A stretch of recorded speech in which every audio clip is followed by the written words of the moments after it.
Hello guys, welcome back to my channel. Welcome to finance market.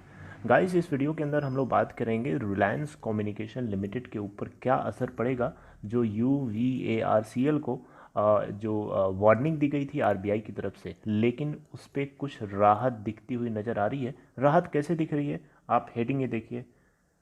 Delhi high court stays RBI show cause notice to UVARCL। इसका मतलब क्या है, मैं आपको पूरा समझाऊंगा। ये आपको दिख भी रहा होगा स्क्रीन पे। मैं आपको ध्यान से जो बता रहा हूँ उसको सुनिएगा।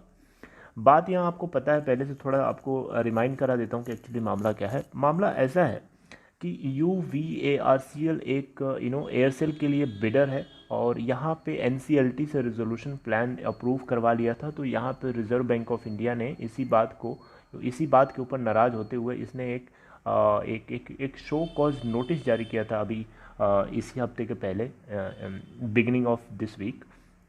उस शो कॉज नोटिस में आरबीआई ने लिखा था कि UVARCL के सर्टिफिकेट ऑफ रजिस्ट्रेशन को कैंसिल किया जा सकता है अगर वो इस बात को एक्सप्लेन नहीं करता है कि वो NCLT को बिना बताए कि रिजर्व बैंक ऑफ इंडिया ने इस रिजोल्यूशन प्रोसेस को रिजेक्ट कर दिया था, अप्रूवल कैसे ले लिया। उसको बताना चाहिए था ना कि रिजर्व बैंक ऑफ इंडिया ने ये बात इसके ऊपर एक तरीके से रिजेक्शन कर दिया है कि आप जो है ये रिजोल्यूशन प्रोसेस नहीं हो सकता, फिर आप कैसे अप्रोच कर दिए। तो इसी बात को लेकर के यहाँ पे UVARC ने शो कॉज नोटिस का जवाब ना देते हुए दिल्ली हाई कोर्ट को अप्रोच किया। तो दिल्ली हाई कोर्ट के अंदर जस्टिस, आई थिंक जस्टिस इनका नाम था, मैं आपको नाम भी बता देता हूँ क्योंकि थोड़ा सा उससे ना कॉन्फिडेंस आ जाता है, समझ में आ जाता है। बेसिकली जस्टिस नवीन चावला जी हैं। इन्होंने ये बात बोली है कि सिर्फ और सिर्फ मतलब mayor submission of resolution plan ये इलीगल नहीं हो सकता है, ठीक है। और इसके अलावा यहाँ पे इन्होंने जवाब मांगा है RBI, ministry of corporate affairs, insolvency and bankruptcy board of India यानी IBBI और यूनियन गवर्नमेंट 15 दिन के अंदर इन सब लोगों से जवाब मांगा। आपको पता होना चाहिए कि जो UVARC है एक तरीके की एसेट रिकंस्ट्रक्शन कंपनी है। एसेट रिकंस्ट्रक्शन कंपनीज को कौन रूल करता है, कौन कंट्रोल करता है? Reserve bank of India. इसीलिए ऐसा रिजर्व बैंक ऑफ इंडिया ने किया। तो यहाँ पे बेसिकली क्या है, तो यहाँ पे आरबीआई ने ऐसा क्यों किया? आरबीआई ने ऐसा इसलिए क्योंकि सारा फेसी एक्ट बोलता है कि कोई भी एसेट रिकंस्ट्रक्शन कंपनी किसी भी ऐसी इंसॉल्वेंट कंपनी के लिए बिडिंग नहीं कर सकती है, या उसके शेयर के अंदर इक्विटी इन्फ्यूजन नहीं कर सकती है जो एक इंसॉल्वेंसी प्रोसेस से गुजर रही है। तो फिर आप क्वेश्चन पूछेंगे कि UVARC ने ऐसा किया क्यों?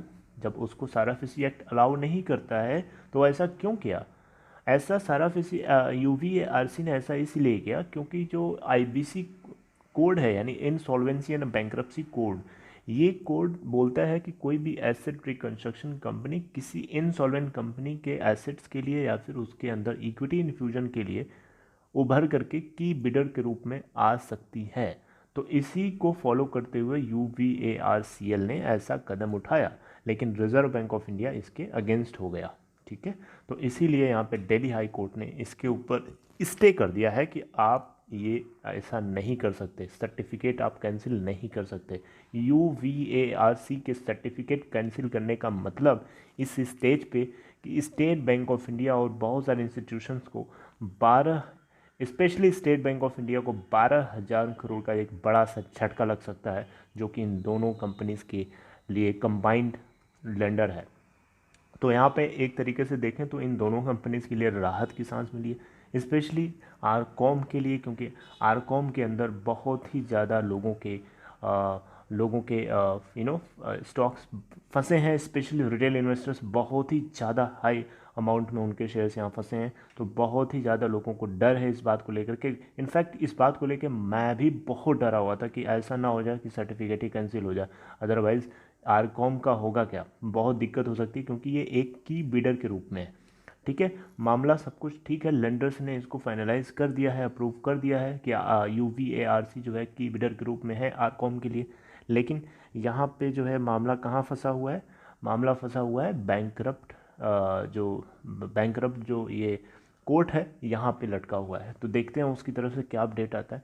तो बेस्ड ऑन दिस फैक्ट आपको क्या लगता है कि मंडे के दिन जो है आरकॉम के अंदर क्या होना चाहिए, यूसी या एलसी? देखिए, यहाँ पे मैं आपको श्योरिटी के साथ नहीं बोल सकता हूँ कि हाँ यूसी ही लगेगा, लेकिन चांसेस हैं कि यूसी ज़्यादा लगे। ऐसा क्यों? ऐसा इसलिए क्योंकि यहाँ पे UVARCL को एक राहत की सांस मिली है। ठीक है, जो डर था सर्टिफिकेट को कैंसिल करने का, वो डर ख़त्म होता हुआ दिख रहा है। तो इसीलिए मैं इस बात को लेकर थोड़ी सी यू नो थोड़ी सी होपफुल मैं ज़्यादा हो गया हूँ, थोड़ा सा ज़्यादा होप बढ़ गई है एक तरीके से, आप समझिए। तो लेट्स सी क्या होता है। वैसे अभी जब तक फाइनलाइज नहीं हो जाता तब तक कुछ नहीं कहा जा सकता। अभी ये 15 दिन के अंदर इनको जवाब देना है। किसको जवाब देना है? रिजर्व बैंक ऑफ इंडिया को, गवर्नमेंट, यूनियन गवर्नमेंट को, IBBI को, और इसके अलावा मिनिस्ट्री ऑफ कॉरपोरेट अफेयर्स को। इन 4-5 लोगों को जवाब देना है। दिल्ली हाई कोर्ट ने इन लोगों से जवाब मांगा है 15 दिन के अंदर इसी बात के ऊपर। तो लेट्स सी कि इनकी तरफ से क्या जवाब देता है। वैसे अभी फ़िलहाल UVRCL के लिए राहत की बात करी गई है। So this is all I would like to terminate right here. वैसे बताने के लिए बहुत सारी चीज़ें हैं, लेकिन मैं सब चीज़ों को बताने में एक साथ कंफ्यूज हो जाता हूँ, कुछ चीज़ें छूट जाती हैं। तो मेन मेन जो पॉइंट्स मैंने आपको बता दिया। अब ये पूरा पढ़ने लगे तो फिर बहुत टाइम निकल जाएगा।